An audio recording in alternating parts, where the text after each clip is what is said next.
वाटलं होतं की काहीही झालं तर तुम्ही आमच्या पाठीशी उभ्या राहाल. पण आम्हाला सगळ्यात जास्त त्रास का झाला माहितीये? कारण तुम्ही आमच्या प्रेमाच्या आडवे आलात. अरे नाही सुजा,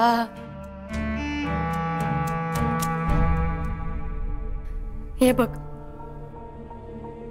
मला अपर्णा खटकते हे खरंय, पण तुझ्या लग्नात मी मोडता नाही घातला. अरे मी आई साहेबांना अजून काहीच सांगितलेलं नाहीये. आणि तुला खरंच असं वाटतं का की मी जर आई साहेबांना जाऊन काय सांगितलं तर त्या माझं ऐकतील?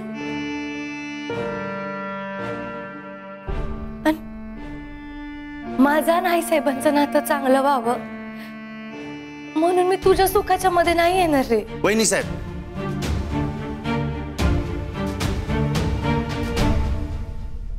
ह्यो सगळा इमोशनल ड्रामा पण बाजूला ठेवूया. तुम्हाला आपण खटकते का? शिकलेली आहे, समजूतदार आहे, हुशार आहे, आमच्यावर जीवापाड प्रेम करते, मला जशी हवी आहे तशी स्वतंत्र विचारायची आहे, तिचं आयुष्यात स्वतःच काहीतरी म्हणणं आहे, गरीब मुलांसाठी राबते, कष्ट करते,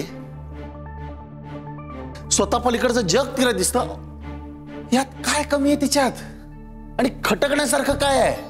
तिच्यात एकच गोष्ट कमी आहे, ते म्हणजे हे सगळं जे ती काय वागतेय ना, हे सगळं खोटं आहे, मुखवटे आहेत हे सगळे. सुजितराव ढाले पाटील, तुम्हाला खरं ऐकायचंय ना? मग ऐका.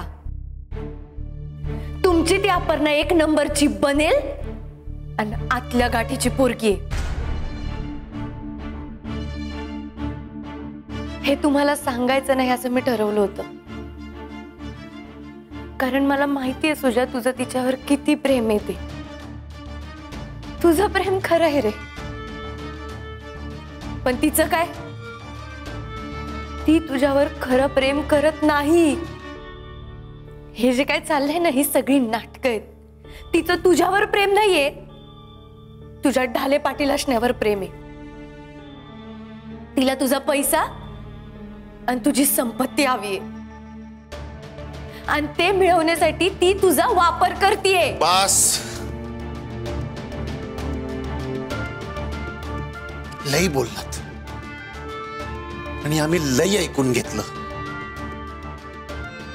तुम्हाला पण इतर ढाले पाटलांचा रोग जडलाय. तुमचा पैसा, तुमची संपत्ती हेच तुमचं जग झालंय. कोणीतरी सतत आपल्या पैशावर नजर ठेवून आहे, ही इन्सिक्युरिटी तुमचं मन पोखरतीये. पण तुम्ही हे विसरताय, ढाले पाटलांच्या इस्टेटीला लाथ मारून जो सुजित बाहेर पडला ना, ज्याने स्वतःचा मार्ग निवडला, त्या सुजितवर आपण प्रेम केलंय. तिला असेल का पैशाचा मोह? हा, आहे का उत्तर तुमच्याकडे?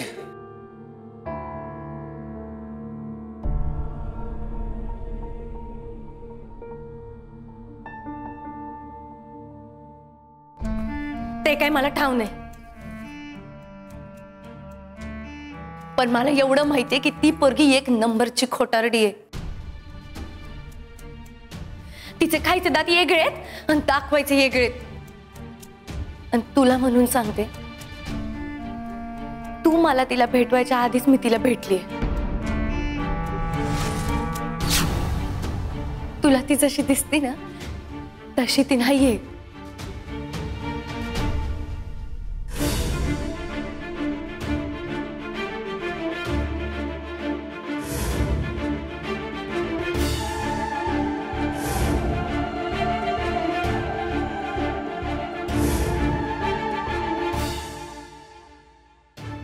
याच क्षेत्रावर नोकरी करते ना ग तू? नाही 2 दिवसात तुझी हकालपट्टी केली ना तर बघच माहिती का मी कोण येते. ये शेताची होणारी मालकीण आहे मी. हा तिचा खरा चेहरा आहे. त्यात तुम्ही होता संजूताई.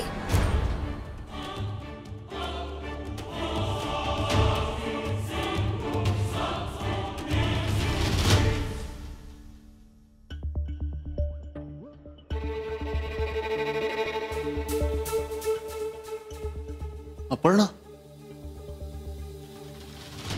अरे देवा, सुजित अहो मी मान्य करते की मी त्यांच्यावर हात उगारला,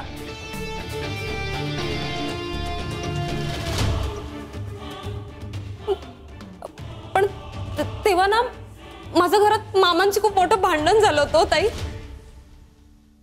आणि त्या रागाच्या भरात मी तुमच्याशी अशी वागले.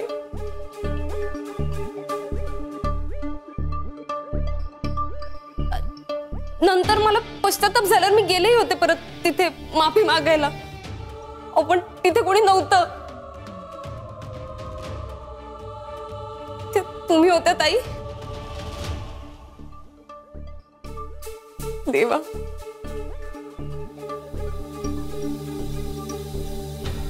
संजूताई, तेव्हा मला तुमची माफी मागता आली नव्हती, पण आता मी तुमच्या पाय धरून तुमची माफी मागते. ए बाई उठ.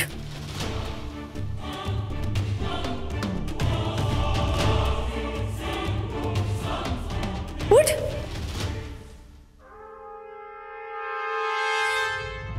तुझे काय इरादे आहेत ना ते मला चांगलंच माहिती आहे.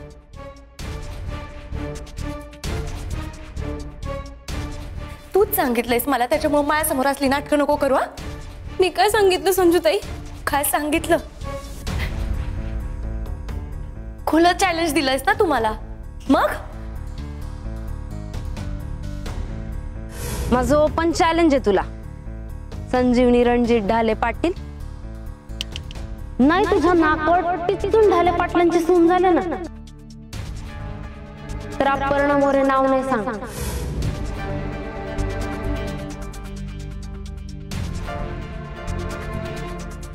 संजूताई, मी मान्य करते की माझ्याकडून चूक झाली आहे.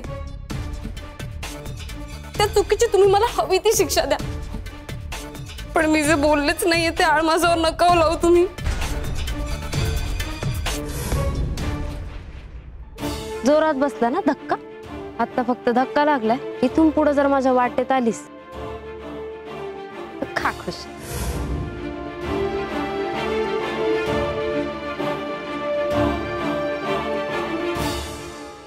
खोटारडी.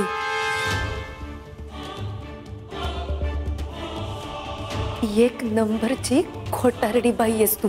हो नाही, तुला लाज नाही वाटत का ग एवढं तडतडीत खोटं बोलताना? काय बोलताय ताई तुम्ही? तुझ्यासारख्या माणसांची ना बोललंच नाही पाहिजे, कारण लायकीच नसते तुमची.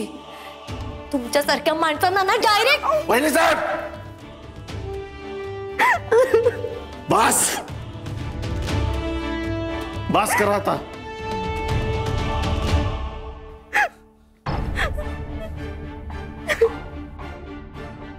तुम्ही जितकं बोलताय ना तेवढ्या खाली जाताय माझ्या नजरेत. तुम्ही प्लीज जा. आपू तू बस.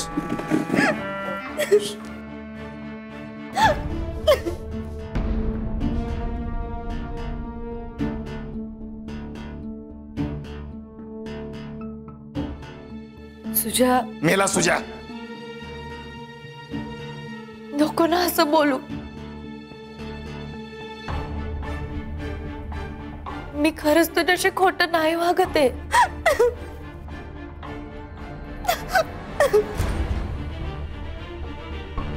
मी तुम्हाला पहिलं आणि शेवटचं सांगतो, प्लीज इथून जा आणि इथून पुढे नका इथे पाऊल ठेवू.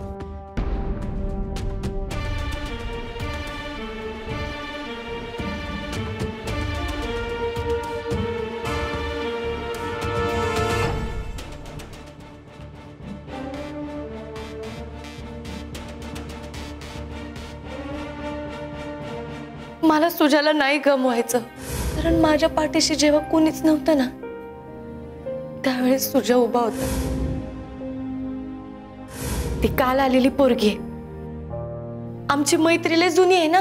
सुजा फक्त माझा धीर नाहीये हो, तो माझा लय जवळचा मित्र आहे.